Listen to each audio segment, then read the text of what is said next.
So we all know that SSDs make load times of games much faster Turbo mode engage! than using traditional hard drives. We've known that really since SSDs have come out.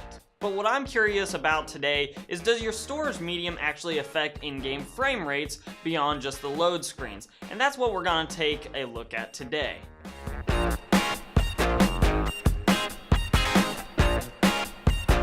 So this one should be really short and sweet because it is so straightforward. The question we're asking is simple.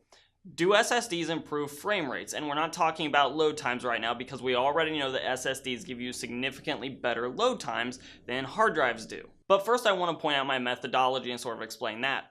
I originally wanted to test 3 games, but Skyrim ended up being a wash because vertical sync was enabled and I couldn't find a way, even in the NVIDIA control panel, to get it disabled and for it to actually take effect in the game, so it ended up getting tossed out. I don't think it would have mattered much anyways. The games I did use were GTA 5 and Fallout 4, both of which I did the exact same missions on and took about the exact same period of time, loading the exact same areas, so it should be a very good apples to apples comparison.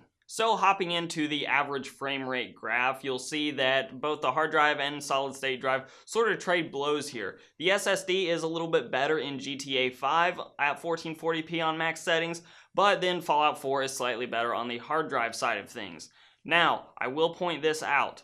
When you're going from area to area in these bigger open world games, and this is why I want to sort of pull these up and take a look at this, you'll notice that the loaded areas, once it's loaded, the frame rates are pretty much the same. However, I will point out, if you start to travel around, especially in the open world area, then you may experience on the hard drives a couple dips as it loads new areas as you travel into new areas that you won't really experience, at least to the same degree, on a solid state drive, and that goes back into the loading times of the 2 storage mediums.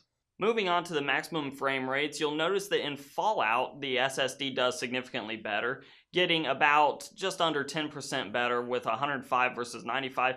However, GTA 5 again shows the hard drive hanging right there with the solid state drive, in fact actually beating the solid state drive, but it's by 2 frames, so that's pretty much within your margin of error. If I ran that test again, we may find that it flips around or they come out identical. So I wouldn't read too much into that one. However, Fallout 4 does look like it takes a little bit more advantage of the SSD, at least on the high end of your frame rates.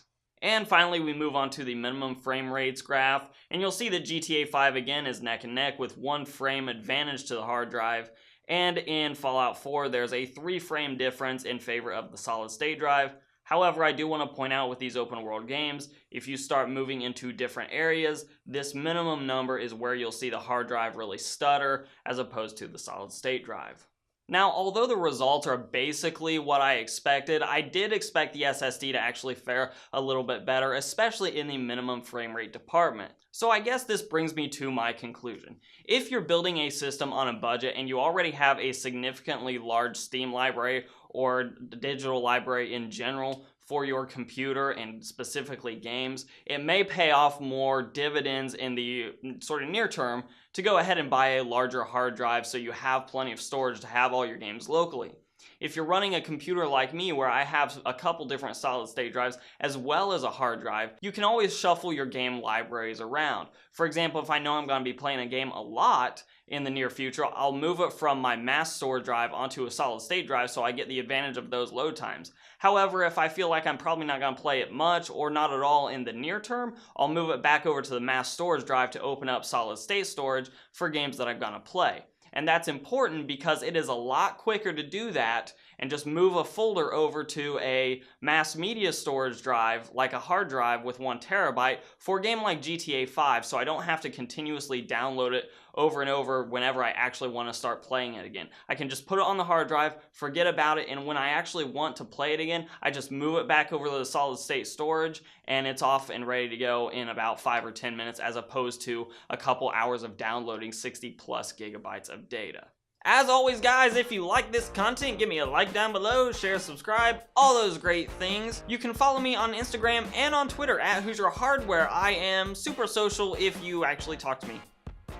Also in the comments down below. So I'll let YouTube go ahead and queue up a couple more videos for my channel for you to watch. I'm Shane with Hoosier Hardware, and I'll see you guys in the next video.